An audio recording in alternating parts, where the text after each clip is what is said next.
축복합니다. 사랑합니다. 감사합니다. 네. 이런 시간 동안 저는 성품을 새롭게, 우리 새롭게 하소서 아닙니까? 올해 주제가. 그래서 새롭게 하소서, 우리의 성품이 새롭게 되기를 원합니다 하는 그런 마음에서 제가 이런 시간 동안 새롭게 시리즈, 성품 새롭게 시리즈를 말씀을 계속 나누고 있습니다. 오늘이 마지막입니다. 오늘이 성품 새롭게 시리즈 마지막, 우리 존중을 새롭게라는 주제로 말씀을 나누겠습니다. 저희 교회는요, 지금 10월 달에 태국 단기 선교를 계획하고 우리 선교팀들이 매주 토요일 날 강 훈련을 지금 하고 있습니다. 간단한 태국어도 배우고 있습니다. 사와디캅 하면서 이렇게 인사하는 것도 배우고 있고요. 태국 찬양도 벤감숙 티테 괌숙 티테 찡 하면서 이렇게 다음 주에 아마 선을 보이게 될 것입니다. 배우고 있습니다. 그래서 요즘 태국 그러면요, 저희들 우리 선교팀들이 굉장히 친숙하고 태국 그러면 이렇게 관심을 갖게 됩니다. 지난 파리 올림픽에 우리 크리스찬들에게 좀 불편한 장면도 있었지만 그러나 감동적인 장면도 있었습니다. 파니팍이라는 태국 태권도 선수가 49kg 여자 결승전에서 중국 선수를 꺾고 태국 국가로서 첫 금메달을 따는 순간입니다. 그래서 감독과 함께 같이 태국 국기를 흔들고 그렇게 절구하는 모습이 있었는데, 그 후에 바로 이 선수는요, 매트에 갑자기 무릎을 꿇고 한국식으로 이렇게 감독에게 절을 합니다. 너무너무 감동적인 순간이었어요. 그래서 감독은 그 선수의 머리를 이렇게 쓰다듬으면서 맞절로 서로 경애를 표하는 모습, 전 세계인이 저것을 바라보고 가장 감동적인 올림픽의 모습이었다라고 이렇게 표현을 했었습니다. 이 감독은요, 태국 감독인데 이 감독은 최영석이라는 한국 감독이십니다. 한국 분이십니다.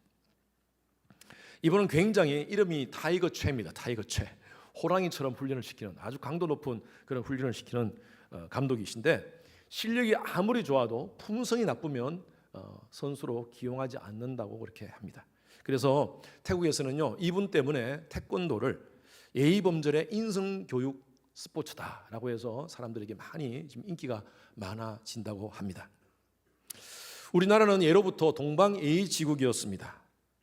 임금과 신하 간의 예의가 있었고요, 부모와 자식 간의 예의가 있었고요, 스승과 제자 간에도 예의가 있었습니다. 그런데 오늘날 이 예의가 상실되었다. 그래서 오늘 한국을 바라보면서 예의 상실 시대, 이렇게 이런 단어를 사용하고 있는 것 같습니다. 가끔 제가 뉴스를 보면 한국의 국회의 모습들을 보면요, 얼마나 안타까운지, 서로 존중하지 않고 막말을 하고 또 거짓말을 하고 또 서로 거짓말에 거짓말을 계속하고 서로 싸우고 소리 지르고 욕하는 그런 모습들이 너무너무 안타깝습니다. 여러분, 예의와 존중은 동전의 양면과 같습니다. 예의가 사라졌다는 것은요, 서로 존중하는 마음, 인간에 대한 존중하는 마음이 사라졌다는 것을 의미합니다. 여러분, 존중한다는 말, 이것은 사전적인 의미로 남을 높이어서 귀중하게 대한다는 의미예요. 남을 높이고 그 사람을 굉장히 귀중하게 대한다는 그런 마음입니다. 영어로는요, 우리 다시 한번 주제를 한번 띄워주세요. 영어로는 이 존중을 뭐라고 표현합니까? respect라고 표현합니다. respect. re라는 것은 다시라는 의미죠. 우리 다음 주에 드릴 예배가 restart, 다시 시작하자는 의미에서 예배를 드린다고 말씀드렸죠. re라는 것은 다시라는 의미고, spec이라는 말은요, respect라는 말은 바로 본다는 뜻입니다. 본다라는 뜻이에요. 보통 우리가 사람을 대할 때 그냥 스쳐 지나가는 것이 아니라 그 사람에 대해서 한 번 더 바라보는 겁니다. 저 사람이 누군가, 그러면 우리가 리스펙 하게 되면 그 사람을 존중하지 않을 수가 없다는 거예요. 누군가의 부모님이실 것이다, 누군가의 남편이고 누군가의 아내라고 생각한다면요, 인종을 차별하지 않고요, 사람을 차별하지 않습니다. 왜냐하면 그 공동체, 그 구성원에서 굉장히 중요한 사람이기 때문입니다. 그래서 그 사람을 다시 본다면 이해할 수 있는 마음이 생기고 존중할 수 있는 마음이 생길 수 있다는 것이죠. 하나님을 믿는 하나님 백성들은요, 하나님의 시선으로 세상을 바라봐야 됩니다. 인간과 사람을 하나님의 시선으로 바라봐야 된다는 것이죠. 하나님은 이 세상을 창조하시고, 창세기 1장에 보면 하나님께서 첫째 날 창조하시고 둘째 날 창조하시고 그리고 마지막 날 여섯째 날 창조하시고 계속 반복되면서 나오는 말씀이 있습니다. 그게 뭐냐면 보시기에 좋았더라. 할렐루야. 보시기에, 따라하십시오. 보시기에 좋았더라. 하나님이 그 시선, 하나님의 시선으로 그 인간을 바라보고 하나님이 만든 그 자연과 아름다운 우주를 바라보면서 하나님께서 It is good 하셨다는 거예요. 근데 그게 히브리 말로 뭐라고 표현했냐면, 여러분들에게 한번 제가 설교 때 말씀드렸어요. 히브리 말로 두부가 아니라 토브. 따라하십시오. 토브. 예. 하나님 보시면서 토브. 여러분, 이것은요, 하나님이 보시기에 너무 좋다. 와우. 와우. 너무 좋다. 이런 표현입니다. 사랑이 담긴 시선은요, 생명을 살릴 수가 있습니다. 우리 그리스도인들은요, 토브의 시선, 하나님이 세상을 바라봤던, 하나님이 그 인간, 창조하신 그 인간을 바라봤던 그 시선으로, 토브의 시선으로 사람들을 바라보는 것입니다. 그것이 바로 리스펙트예요. 리스펙트. 사도 바울은요, 그 당시에 데살로니가 교인들을 향하여 그 교인들을 생각하면서 그들을 하나님의 말씀으로 위로하고 격려합니다. 그러면서 교회 안에서, 서로 교회 안에서 우리가 남이가 예수의 보혈로 구속받는 하나님의 백성들 아니냐, 한 피 받아 한 몸 이룬 형제여 자매 아니냐, 그래서 우리는 서로 존중하라, 그 말씀을 하시는 거예요. 오늘 다시 말씀 13절 말씀 한번 띄워보세요. 13절 말씀에 보니까 사랑 안에서 가장 귀히 여기라. 서로를 바라보면서 귀한 마음을 가지고 하나님의 시선으로, 하나님의 토브의 시선으로 서로를 바라보라는 것입니다. 여러분 성도들을 어떻게 바라보고 계십니까? 허석영 목사를 어떻게 바라보고 계십니까? 예, 그 모습으로 바라봐 주십시오. 항상. 예, 아주 멋지게 지금 저를 아주 참 잘 바라보시는 것 같아요. 그 시선으로 항상 바라보십시오. 첫 번째, 우리가 생각할 것은요, 섬기는 자를 귀히 여겨 주십시오. 12절 13절 말씀 한 번 더 읽겠습니다. 시작.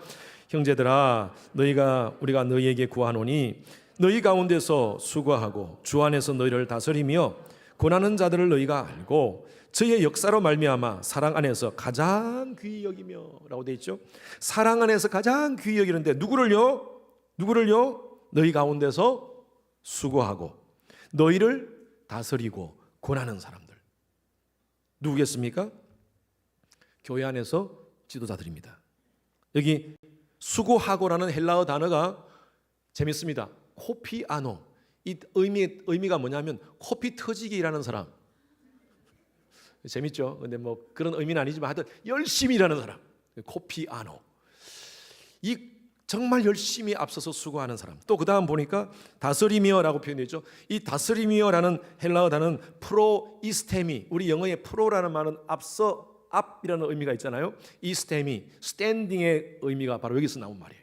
그래서 앞서서 서 있는 사람, 앞에서 이끌어가는 사람, 그런 사람들을 너희가 알고라고 돼 있죠. 여기 알고라는 단어, 헬라어는 에이도라는 단어인데 이것은 존중하다는 의미도 있지만 그 존중보다는 존경하라 이런 의미가 있습니다. 존경하라. 그들을 존경하면서 그들의 수고를 알아라. 그래서 공동 번역에는 공동 번역 성경에는 그들을 너희가 다스리며 권하는 자들을 너희가 존경하고라고 번역이 되어 있어요. 누굽니까? 교회 앞서서 수고하고 다스리고 권하는 자들이 누굽니까? 제 입으로 말 못하겠습니다. 누굽니까? 예? 아까 우리 권사님이 답을 말씀해 주셨는데 누굴까요? 예. 수고하는 목사들입니다. 말씀을 연구하고 가르치고 교회에 여러 가지 문제를 먼저 끌어안고 생각하고 어떤 문제가 생기면 때로는 잠을 못 자고 우리 이민자들의 삶이 녹록지 않지 않습니까? 그 이민자들의 삶을 여러분들의 그 아픔과 상처들을 치유하고 위로하고 격려하는 목회자의 사역도 녹록지 않습니다. 다들 우리 열심히 한국에 살다가 더 새로운 꿈과 비전을 가지고 태평양을 건너서 이곳에 왔지 않습니까? 그런데 문화적인 환경 또 언어적인 문제 때문에 사실 때로는 많은 문제에 부닥칩니다. 때로는 스스로 낙심하고 좌절할 때가 얼마나 많습니까? 그것 때문에 오는 상처, 또 우리 아이 관계 속에서 남편과의 아내와의 관계 속에서 여러 가지 많은 스트레스가 있으니까 오는 그런 아픔들, 그런 문제들을 가지고 우리 교회 오지 않습니까? 지금 교회 와가지고 왜 오시겠어요? 여러분들 이곳에 하나님 말씀으로 좀 위로받고 하나님 말씀으로 치유받고 하나님 말씀대로 살기 위해서 이 자리에 오지 않겠습니까? 그 여러분들을 끌어안고 같이 함께 기도해주고 위로해주고 하는 이 목회자, 특히 이민교회 목회자 쉽지 않습니다. 어떤 코끼리 조련사가 이렇게 사람들한테 합니다. 코끼리를 눈물을 흘리게 하면 여러분들한테 제가 만불을 드리겠습니다. 그렇게 제안을 해요. 그러니까 사람들이 만불 받기 위해서 전 세계 많은 사람들이 그곳에 와서 코끼리를 어떻게 하든 눈물을 흘리기 위해서 막 얘기를 한 거예요. 아무리 코끼리를 막 해도 코끼리가 울지를 않잖아요. 그런데 어떤 사람이 중년의 신사가 딱 오시더니만 딱 와서 한 2분간 시간 주십시오. 코끼리 귀에다 대고 한 2분간 무슨 말을 했대요. 그러니까 코끼리가 막 우는 거예요. 팡 하면서 코를 막 세워가지고 우는 거예요. 그러면서 조련사가 깜짝 놀랐어요. 어떻게 코끼리를 울리나? 그래 만불을 주면서 선생님 뭐라고 말씀하셨습니까? 하니까 예, 이민교회 목회자 어려운 얘기 좀 했습니다. 그러니까 이 조련사가 약이 올랐어요. 그래가지고 2만 불을 걸면서 코끼리의 이 앞발을 들고 왔다 갔다 하면서 고개를 막 돌리면서 앞발을 왔다 갔다 하게 만드는 사람은 내가 2만 불을 주겠다라고 얘기를 했어요. 그러니까 또 사람들이 와가지고 코끼리한테 막 온갖 짓을 다 하는데 코끼리가 그런 앞발을 들고 고개를 흔듭니까? 근데 그때 그 신사가 나타났어. 그래가지고 코끼리한테 딱 한마디 딱 했어요. 그러니까 코끼리가요 고개를 들고 막 흔들면서 앞발을 막 이러고 있어요. 깜짝 놀란 거예요 조련사가. 그래서 2만 불을 주면서 선생님 뭐라고 말씀하셨습니까? 하니까 한마디 했습니다. 너 이민교회 목사해라 그랬대요. 제가 언젠가 한번 조크를 했는데 또 웃으셔서 감사합니다. 이민교회뿐만 아니라 오늘날 목회 현장은 녹록지 않습니다. 정말 온갖 세속주의로 꽉 차 있는 시대입니다. 종교다원주의, 동성애, 상대주의, 무신론주의가 판을 치는 이 시대 속에서 우리 이번에 올림픽 개막식 보지 않습니까, 여러분? 너무너무 가슴 아픈 그 장면이 있었습니다. 그런 세속주의가 판을 치는 이 시대 속에서 예수만이 구원의 길입니다. 예수만이 하나님께서 우리에게 구원의 길을 열어주신 분입니다. 예수밖에 없습니다 라고 외치는 것이 쉽지 않아요. 복음만이 인간이 살 길입니다 외치는 것이 쉽지 않아요. 다른 종교도 있는데 왜 그런 얘기 하냐고. 여러분, 저는 담임 목사의 자리가 그냥 단순히 여러분들 교회에서 세워져 가지고 행정적으로 세워져 가지고 월급을 받는 자리가 저는 아니라고 봅니다. 이 자리는요, 하나님께서 프로이스테미, 성도들 앞에서 말씀을 전하기 위해서, 그리고 성도들로 하여금 말씀을 통해 위로받고 경제받고 또 하나님 말씀 안에서 성장하도록 하나님이 세우신 그런 자리인 줄로 믿습니다. 그래서 저는요, 말씀을 준비할 때마다 몸부림칩니다. 세속주의에 꽉 차 있는 성도들의 생각과 성도들의 삶을 내가 어떻게 바꿀 건가? 나는 못해요. 하나님 은혜를 주셔야 됩니다. 성령께서 나와 함께 하셔야 됩니다. 기도하면서 말씀을 준비해요. 때로는요 그런 생각이 들어요. 이 말씀 너무 센데 이 말씀 들으면 성도들이 어떻게 반응할까? 불편한 사람이 있지 않을까? 그런 생각을 해봐요. 그런데 기도하면 하나님이 그대로 외쳐라, 그대로 외치라. 그래서 여러분요, 저는 제가 하는 설교가 하나의 어떤 세미나나 강의 정도로 끝나지 않기를 바랍니다. 오늘 존중에 대해서 존중에 대한 좋은 얘기 좀 들었다, 존중에 대해서 좋은 강의 들었다, 그것으로 끝나지 않기를 바랍니다. 이 말씀을 통해서 하나님의 마음을 깨닫는 시간 되기를 바랍니다. 이 말씀을 통해서 십자가 복음을 만나는 시간 되기를 바랍니다. 그런 마음으로 말씀을 준비해요. 그래서 여러분들 말씀을 들을 때 마음을 활짝 열고 말씀을 들으십시오. 말씀을 저는 여러분들이 잘 받았으면 좋겠어요. 금요 예배 때도 오셔서 말씀을 받고 주일 예배뿐만 아니라 혹시 시간을 낼 수 있으면 새벽에도 나와가지고 함께 말씀을 받으십시오. 시간이 안 되면 매일 말씀 묵상을 통해서 이런 말씀을 받으십시오. 히브리서 13장 17절 말씀 다 같이 읽습니다. 시작. 너희를 인도하는 자들에게 순종하고 복종하라. 저희는 내 영혼을 위하여 경성하기를 자기가 회개할 자인 것 같이 하느니라. 저희로 하여금 즐거움으로 이것을 하게 하고 근심으로 하게 하지 말라. 그렇지 않으면 너희에게 유익이 없더니라. 제가 지난주인가에 저지난주에 말씀드렸어요. 제가 초기에 말씀을 나눌 때 복음에 대해서, 십자가에 대해서, 죄에 대해서 여러분 회개하십시오. 그렇게 계속 하니까요 교회 떠나시겠대요. 어떤 분이. 제가 말씀드렸잖아요 지난주에. 그러니까 제가 그 얘기 듣고 제가 깜짝 놀라. 어떡하나, 설교 어떡할까 앞으로. 말씀을 보면 십자가, 예수, 피, 회개, 복음 이거 외에는 내가 할 말이 없는데, 그러면 무슨 세미나를 하라는 말인가? 아니면 좋은 인문학 강의를 하라는 말인가? 제가 일주일 동안 고민하다가 성령께서 제 마음 가운데 주셨어요. 그대로 해라. 그대로 몇 번 더 했어요. 교회 떠나셨어요 그분. 저는 그래요. 여러분들이 하나님의 말씀이 안 막히도록 여러분들이 저를 도와주십시오. 여러분 스스로도 마찬가지예요. 여기 말씀 그대로입니다. 하나님 말씀을 선포하고 앞서서 말씀을 선포하는 자들을 순복하고 복종하라. 저 개인에게 복종하는 거 아닙니다. 말씀을 선포하는 그 말씀에 순복하고 복종하라는 거예요. 저희는 말씀을 선포하는 자들은 너희 영혼을 위해서 경성하기를, 이 경성한다는 말은요 깨달아 가르친다는 의미예요.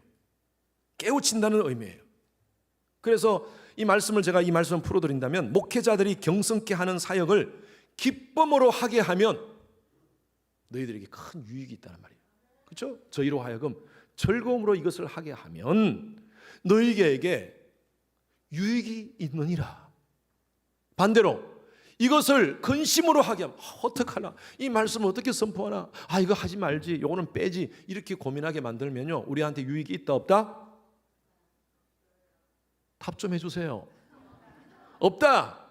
그렇죠? 그래서 여러분 목회자들한테 잘해주는 것은 뭐냐면요, 목회자가 마음껏 하나님 말씀을, 받은 말씀을, 물론 잘못하면 이 문제가 되겠죠. 말씀대로 선포하지 않고 딴 얘기, 세상 얘기하고 이상한 얘기하면 문제가 되겠죠. 그러나 이 말씀을 가지고 하나님 말씀을 바르게 선포할 수 있도록 도와주면요 우리한테 육적인 유익과 함께 영적인 유익이 있는 줄로 믿습니다. 그래서 저는 여러분들이 저와 좋은 관계를 만들었으면 좋겠어요. 제 설교가 안 들어옵니까? 빨리 저한테 연락 주세요. 왜냐하면 저하고 관계가 불편한 거예요. 저한테 연락 주세요. 제가 밥 사겠습니다. 제가 밥 사겠어요. 진짜요. 그래서 여러분들이 마음을 활짝 열고, 그렇잖아요. 내가 마음이 통하는 사람 말은 잘 들어줄 수 있어요. 그리고 그 사람이 원하는 대로 도와줄 수 있잖아요. 저와 여러분들이 그런 관계가 되었으면 좋겠어요. 목회자와 여러분의 관계가 말씀을 잘 듣고, 오늘 목사님 뭐라고 말씀하실까? 저는 그런 얘기를 들었어요. 목사님, 토요일 저녁이 되면 제 가슴이 두근거려요. 주일날 목사님을 통해서 하나님께서 무엇을 말씀하실까? 그러면서 그분이 그런 얘기해요. 목사님, 그런데요 제가 다른 교회에 있었을 때는요 토요일 저녁만 되면 가슴이 떨렸어요. 왜? 내일 가서 어떻게 그 자리에 앉아 있을까? 너무 힘들었다는 거예요. 그래서 저는 너무 감사했어요. 가슴이 두근거려요. 하나님 말씀을 주일날 하나님께서 목사님을 통해 주신 말씀이 어떤 말씀을 주실까? 우리 모든 성도님들이 그렇게 되었으면 좋겠어요. 아멘. 예, 그래서 말씀을 잘 받으십시오. 그게 제가 원하는 거예요. 다른 거 아닙니다. 저한테 밥 사주는 거 제가 원하는 거 아니에요. 물론 밥도 사주시면 좋지만, 예. 그렇지만 제가 원하는 건요 여러분들이 말씀을 잘 받는 거예요. 왜 말씀으로 수고하고 다스리고 권하는 자들을 우리가 존중해야 되고 그들을 위해서 기도하고 그래야 됩니까? 그들이 학벌이 좋아서요? 지식이 많아서요? 연륜이 많아서요? 아닙니다. 훨씬 학벌이 좋고 훨씬 우리 목회자들보다 연륜이 많으시고 지식이 많으신 분들이 성도님들 많으세요. 너무너무 아주 존경받을 분들이 많으세요. 그런데 왜 목회자를 존중해 줘야 됩니까? 한마디입니다. 하나님이 세우셨기 때문에. 전 너무 감사해요. 저희 교회 교육자들 여러분들이 잘 존중해 주셔서 너무 감사합니다. 저는요 저희 교회 부목사님들 또 우리 전도사님들 제가 존중합니다. 그래서 제가 절대 반말하지 않습니다. 담임 목사로서 반말할 수 있잖아요. 정말 나이도 한참 어리고 그렇지만 저는 항상 존댓말 씁니다. 왜냐하면요 교회 시스템에 의해서 행정적으로 세운 분이 아니라 하나님이 세우셨기 때문에, 하나님이 그들을 부르셨기 때문에 제가 존중해 주는 겁니다. 뿐만 아니라 우리 목회자들뿐만 아니라 장로님들, 권사님들, 안수집사님들, 구역장님들, 교사들 모두 교회 앞서서 수고하시는 프로 이스테미 하시는 분들이세요. 우리 장로님들 당회원으로서 정말 저는 우리 당회가 너무너무 사랑스럽습니다. 우리 장로님들 너무너무 좋아요. 어떤 목사님은 당회 들어갈 때마다 우왕 청심만 드시고 들어간다는 얘기가 있어요. 저는요 당회 들어갈 때 너무 행복해요. 우리는 당회 자주 안 합니다. 뭐 자주 만나서 회의할 게 있습니까? 2달에 한 번씩 우리 장로님들 만나서 그러면 막 그리워 보고 싶어. 2달에 한 번씩 만나니까 같이 함께 교회 일들을 함께 나누고 끝날 때 같이 손 붙잡고 같이 기도하고. 우리 당회 한번 들어보세요. 얼마나 좋은지 몰라요. 장로님들이 앞서서 교회 여러 가지 많은 문제들 두고 같이 함께 기도하면서 애쓰는 각 부서를 맡아서 장로님들이 최선을 다해서 사역을 하잖아요. 위원회를 맡으셨어. 여러분 그렇게 앞서서 수고하시는 장로님들 늘 감사합니다. 격려해 주십시오. 권사님들 기도의 어머니로서 역할을 감당하고 계시고, 우리 안수집사님들 각 부서의 또 부장으로서 역할을 감당하고 계시고, 얼마나 감사한지 몰라요. 우리 구역장님들 여러분 보십시오. 시간 물질 들여서 구역을 정말 귀하게 섬기고 있습니다. 어느 구역장님 뭐 요즘은 아닌데 오래전에 그런 얘기를 하시더라고요. 목사님 카톡을 보냈는데 반응이 없어요. 분명히 일이 없어졌는데. 무슨 말인 줄 아시죠? 분명히 봤는데 반응이 없다는 거예요. 반응이 없. 도대체 온다는 건가 안 온다는 건가? 그러면서 막 이런 마음이 든데 이거 내가 왜 이러고 있는가? 내가 왜 이것 때문에 잠을 못 자고 왜 이렇게 이런가? 혹시 나한테 섭섭한 게 있는가? 혹시 나한테 미워하는 마음이 있는가? 그런 마음이 막 생각이 온갖 상상이 막 든다는 거예요. 근데 구역은 나중에 물어보면 바빠서 못했어요. 이걸로 끝나버리고. 그래서 여러분 구역장님이 꼭 카톡을 보내시면 꼭 리플라이 해줘. 정 바쁘시면 요거라도 해주십시오. 요거라도.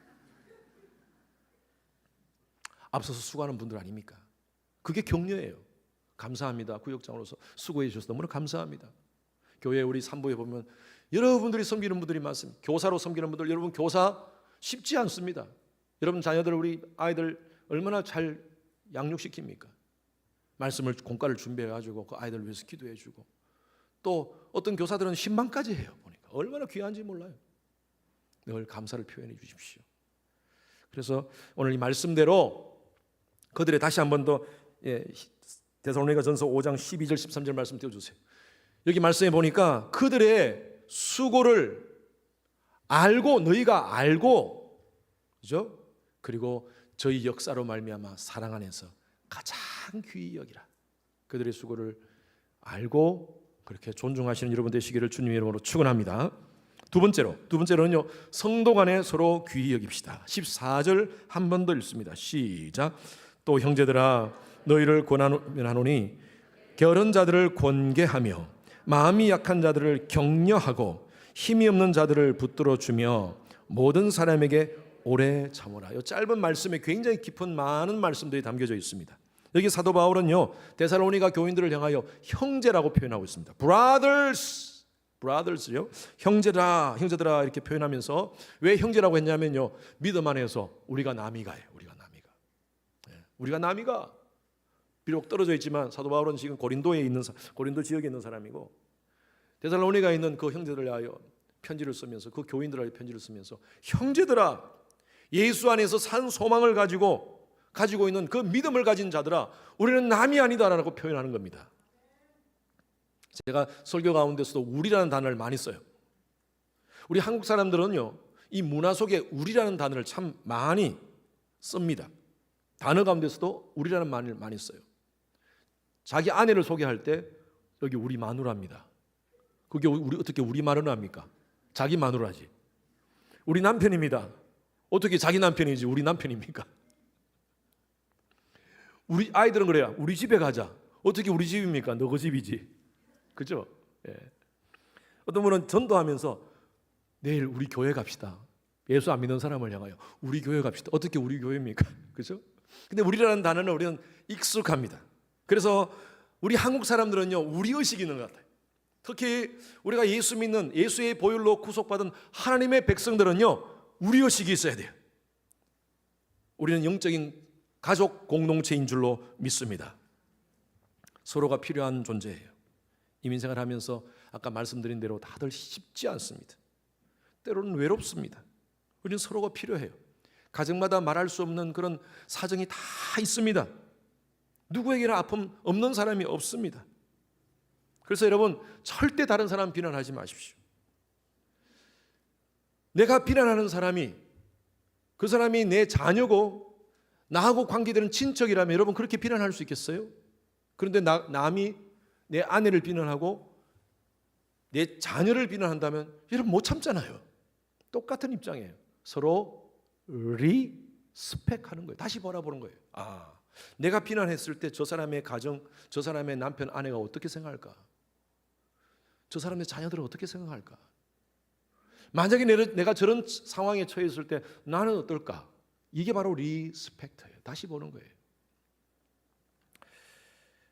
언젠가 제가 차를 밤에 거의 이제 어둑어둑한 그 저녁에 차를 이렇게 빼서 저희 집에서 차를 빼가지고 이제 저희 동네에 이렇게 가는데 차를 빼는데 제가 확인을 해보니까 저기 멀리 차가 오는 거예요. 그래서 제가 확인하고 차를 빼서 이렇게 가는데 속도를 맞춰서 30마일, 타운 아니니까 30마일로 가는데 뒤에서 전조등으로 계속 깜빡깜빡 해주는 거예요. 그래서 제가 화가 났어요. 아니, 내가 분명히 거리를 확인하고 자기가 빨리 온 건데 왜 내가 제대로 지금 가고 있는데 왜 나한테 깜빡거리냐, 빨리 비켜달라는 그런 사인으로 제가 알고 있었어요. 그래가지고 30마일 전에 20마일로 낮춰버렸어요. 참 못됐죠. 천천히 가버린 거예요. 그 추월할 수도 없는 거예요. 천천히 가요. 계속 깜빡거리는 거예요. 화가 나요. 뭐 어떻게 하겠습니까? 제가 목사가 그 정도까지 참아야지. 그러고 나서 이제 큰 길로 나와가지고 가는데 조금 차가 이상해. 가보니까 제가 전조등을 안 켰어요. 불을 안 켰어. 그분은요, 내가 가면서 하니까 이분이 나를 도와주려고 하는 거구나. 나를 리스펙해서 저 사람 도와줘야겠구나. 저 사람 자기가 지금 이 전조등을 안 킨 걸 모르는구나라고 저를 도와주려고 한 건데 저는 그 사람을 맡기고 한 거예요.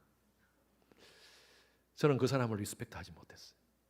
여러분, 그런 경우가 있습니다. 사람이 존중받지 못할 때 화가 나는 거잖아요. 여러분, 존중받는 것은요, 사람의 본성입니다. 존중의 욕구입니다. 심리학을 공부하신 분들, 아주 유명한 심리학자죠. 에브람 마슬로우라는 사람이 있습니다. 그 사람이 이런 뇌에서 5가지로 구별되는 욕구가 단계별로 5가지가 있다. 제일 큰 욕구가, 가장 중요한 욕구가 자아 실현의 욕구다. 이렇게 얘기합니다. 자아 실현의 욕구가 충족되기 위해서는 4가지 욕구가 단계별로 필요한데, 첫 번째는 생리적인 욕구입니다. 중요하죠. 두 번째는 안전에 대한 욕구입니다. 세 번째는 사랑에 대한 욕구입니다. 누군가에게 내가 사랑을 받아야 돼. 네 번째가 뭐냐? 자아 실현으로 가는 바로 전 단계 네 번째 욕구가 뭐냐? 존경의 욕구예요. 그래서 사람은요, 존경받지 못하면 모든 것이 싫어요. 내가 아무리 많은 것을 누리고 한다 하더라도 존중받지 못한다면요, 자아 실현의 욕구, 그걸 충족시킬 수 없다는 것입니다. 그래서 우리가 교회 안에서 성도들은요, 가족의식을 가지고 서로 존중해 줘야 됩니다. 자, 그런데 오늘 아까 읽었던 말씀 5장 14절 말씀 뒷부분부터 한번 보겠습니다. 같이 시작. 마음이 약한 자들을 안위하고 힘이 없는 자들을 붙들어주며 모든 사람을 대하여 오래 참으라. 교회 안에서 서로 존중해 주라는 거예요. 자, 그런데 여기 몇 종류의 사람들이 나오죠. 마음이 약한 자들이 누구냐 하면요, 정신적으로, 심리적으로 약한 사람입니다. 이런 사람들은 안위해 주라. 여기 격려라고 썼는데, 우리 성경에는, 개역 개정 성경에는 안위라고 표현돼요. 똑같은 단어입니다. encourage 해주고 격려해 주라는 것입니다. 그래서 공동체 안에서도 다 똑같지 않습니다. 어떤 사람은 마음이 강한 사람이 있는가 하면 어떤 사람은 굉장히 심리적으로 약한 사람이 있어요. 어떤 사람은 그 문제 아니에요. 아무 문제가 아니야. 제 손에 지금 저는 여기 왼손에 아픈 게 하나도 없습니다. 때려도 안 아파요. 뭐 조금은 아프지만, 세게 때리면 아프지만, 근데 이렇게 때려가지고 안 아파요. 그런데 제가 만약에 여기를 수술을 했다고 봅시다. 상처가 있어요. 지금 아물고 있는데 어떤 사람이 스치기만 해도 내 주위에 와서 옆에서 살짝 대기만 해도 얼마나 아픈지 몰라요. 우린 그런 경험 하잖아요. 내 마음의 상태, 내 심리의 상태에 따라서 내가 그것을 극복할 수 있는가 하면 때로는 극복하지 못할 때가 있어요. 그건 누구나 마찬가지입니다. 아픈 사람이 있어요. 약한 사람, 심리적으로 약한 사람이 있습니다.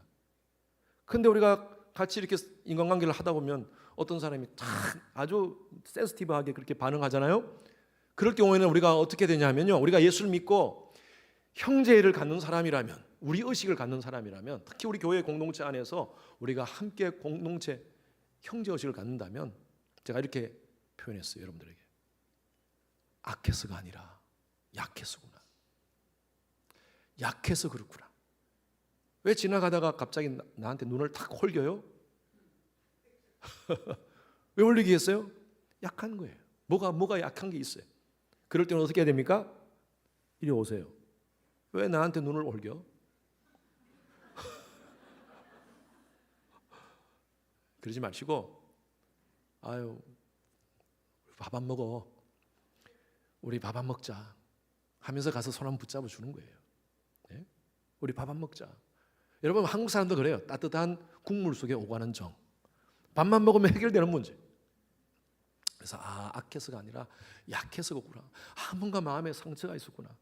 혹시 내가 실수한 것도 있을 수가 있습니다. 나는 아무렇게나 없이 그냥 말한 건데 그 사람에게는 큰 상처로 다가올 때가 있어요. 그 사람이 건강할 때는 그게 아무 문제가 아니야. 그런데 건강하지 않을 때는요, 그게 큰 상처로 다가와요. 나는 모를 수가 있어요. 그래서 그때는 뭐라고요? 예? 우리 밥 한 끼 하자. 서로 붙잡아 주는 거예요. 붙잡아 주는 거예요. 힘이 없는 자들을 붙잡아 주라. 그래서 힘이 없는 자는 여기서는요, 육체적으로 연약한 사람입니다. 몸이 아프신 분들이라든지 또 연세가 많으신 어르신이라든지 우리 그런 분들을 붙잡아 줘야 돼요. 교회에서는요, 교회는 문턱이 높아서는 안 됩니다. 교회는 누구나 다 올 수 있도록 연세가 많으시고 몸이 아프시더라도 우리가 교회에서 안에서 같이 존중해 드리고 우리가 존경해 드려야 되죠.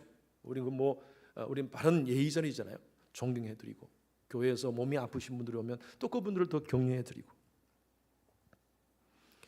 서로 칭찬하고 좀 인정해 줍시다. 교회 안에서 수고하는 분들이 있습니까? 너무 잘하십니다. 너무너무 좋습니다.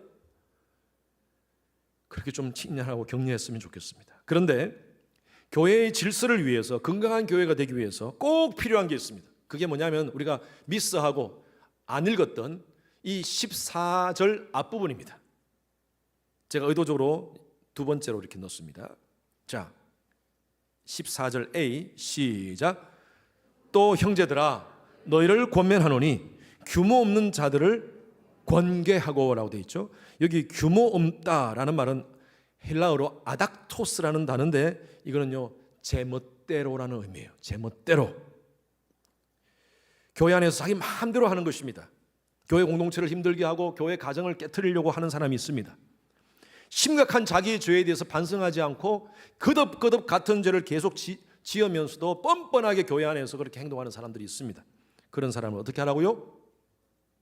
권계하라. 이것은 원이라고, 영어 성경에는 원으로 번역을 했어요. 원. 그런 사람은 경계하라는 거예요. 권계하라는 거예요. 교회 질서를 깨트리는 사람이 있습니다. 예배를 방해하고 교회 가정들을 파괴하려는 불순한 사람들이 있습니다. 심각하게 죄를 지었음에도 불구하고 뻔뻔하게 당당한 사람들이 있습니다. 교회 안에서 이단적인 교리를 얘기하는 사람이 있습니다. 성도들의 마음을 깨트리는 사람이 있어요. 저희 교회에서도 제가 18년 동안 목회하면서 간혹 몇 번 있었습니다. 이단이 들어와서 신천지를 제가 내쫓은 적이 있습니다. 우리 성도님, 우리 구역장님이 잘 빨리 파악을 해가지고 저한테 리포트를 해주셔서 나가게 한 적도 있었어요. 교회 안에서 직통 계시를 받았다고 막 자매인들을 오게 해가지고 자기가 기도해 주겠다고, 안수기도 해주겠다고 다 무슨 예언을 했는데 예언이 다 틀린 거예요. 하나도 안 맞는 게 없는 거예요. 그래가지고 자매들이 상처를 받고 제가 참다 못해 불러가지고 하지 말아야 했는데 계속 하니까 나가라 그랬어요. 왜냐하면요, 제가 여러분들 앞에 서 있는 것은요, 교회를 건강하게 만들기 위해서 제가 섰습니다. 당회가 있는 존재, 당회가 존재하는 이유는요, 교회 안에 모든 것들을 잘 영적으로 건강한 교회로 성도들의 가정을 또 성도들의 개인을 세우라고 당회가 있는 겁니다. 그래서 당회에서도 질의한 적이 있습니다. 아주 초기에 질의해서 교회를 떠나게 했어요. 여러분, 교회에서는 이걸 또 해야 됩니다. 그런데 굉장히 중요한 것은요, 사랑으로 해야 돼요. 사랑으로. 쉽지 않습니다. 예수님은 공생애를 사시면서 늘 영혼들을 위해서 거룩한 멈춤을 하셨어요. 저는 이것을 홀리 퍼즈라고 얘기하고 싶어요. 홀리 퍼즈.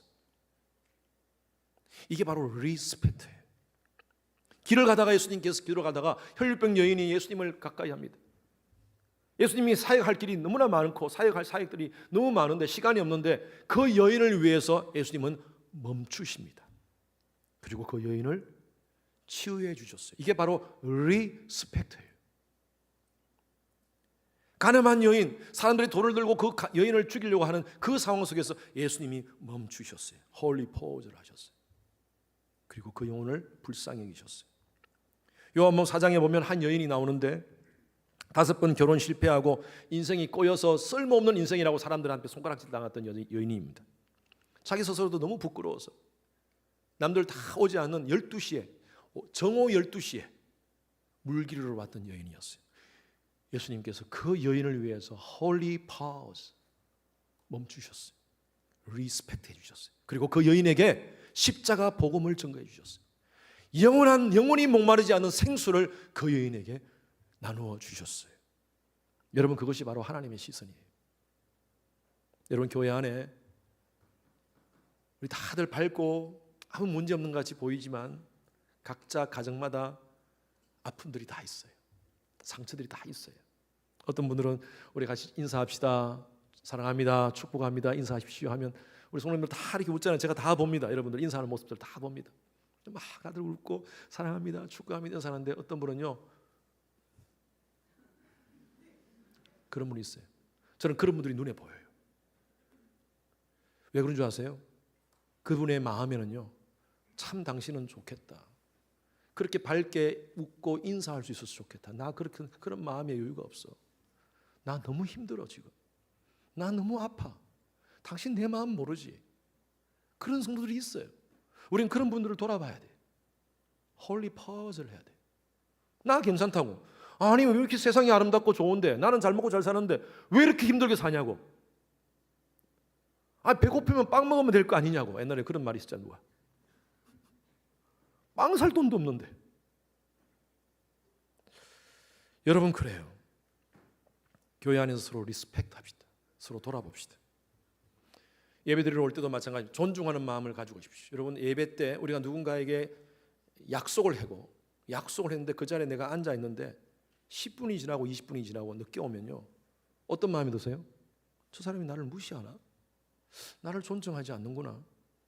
그럼 화나면 어떡합니까? 그냥 떠나버려요. 내가 존중받지 못하고 있으니까. 그렇잖아요. 여러분, 예배 시간에 늦게 오는 것은요, 하나님을 존중하지 않는 자세입니다. 오늘 늦게 오신 분들도 다음 주에는 늦었으니까 교회 가지 말자 그러지 마시고 늦게라도 오십시오. 각자의 사정이 다 있기 때문에. 그렇지만 우리가 그 마음은 가져야 돼요. 내가 하나님을 만나러 가는 이 시간, 하나님을 존중하는 마음으로 정시에 내가 가서 예배에 앉아 있어야겠구나. 얼마나 중요한지 몰라요. 그리고 예배 시간에 정시에 들어오는 것은요, 목사를 존중해 주는 행위예요. 예배 시간에 여러분들이 늦게 들어오면 제가 그 시선이 가요. 그리고 다른 분들이 그걸 쳐다보잖아요. 그러면 그분들한테 방해가 되는 거예요. 예배가 방해가 되는 거예요. 예배 시간에 가능하면 여러분 움직이지 마십시오. 예배 위원 내에는요, 움직이지 마십시오. 왜냐하면요, 다른 사람들이 그쪽으로 쳐다봐요. 그 사람의 예배가 방해돼요. 다른 사람을 존중하지 않는 거예요. 특히 목회자한테 존중이 안 됩니다. 왜냐하면 제 시선이 그쪽으로 가거든요. 무슨 일이 있나? 그래서 정말 급한 생리적인 그런 상황이 아니라면, 그것도 미리 다 확인하시고 이 자리에 오시든지, 그게 아니라면, 갑자기 이멀전시가 아니라면 여러분 이 자리를 지켜주십시오. 그래서 모두가 서로에게 리스펙트 해주는 거예요. 설교를 하는 목사도 리스펙트 해주고, 먼저 하나님을 리스펙트하는 행위입니다. 우리 서로 다 예수 안에서 하나님의 눈으로 토부하면서 우리 성도들을 하나님의 눈으로 바라보는 여러분 되시기를 주님의 이름으로 축원합니다. 하나님은요, 죄와 허물로 죽었던 저와 여러분들을 토부하셨어요. 그냥 영원한 사망으로 가게 놔둘 수도 있지만 하나님 우리를 사랑하셨어요. 사랑의 눈으로 하나님 바라보시면서 저와 여러분들을 위해서 2000년 전에 예수 그리스도를 이 땅 가운데 보내셨어요. 그분은 바로 당신이셨습니다. 그분이 친히 이 땅 가운데 인간의 몸을 입고 오셔서 십자가에 달려 죽으셨어요. 왜 죽으셨을까요? 우리를 토부하신 거예요. 우리를 리스펙트하신 거예요. 여러분, 우리 주위에 있는 사람들을 그런 눈으로 바라봅시다. 저와 여러분들이 하나님의 은혜를 받은 사람 아닙니까? 그런 마음으로 우리 성도들을 바라보고 우리 목회자들을 바라보고 교회에서 앞서서 일하는 분들을 바라보면서 서로 존중의 마음을 갖는 우리 주님의 교회 성도님 되시기를 주님 이름으로 축원합니다.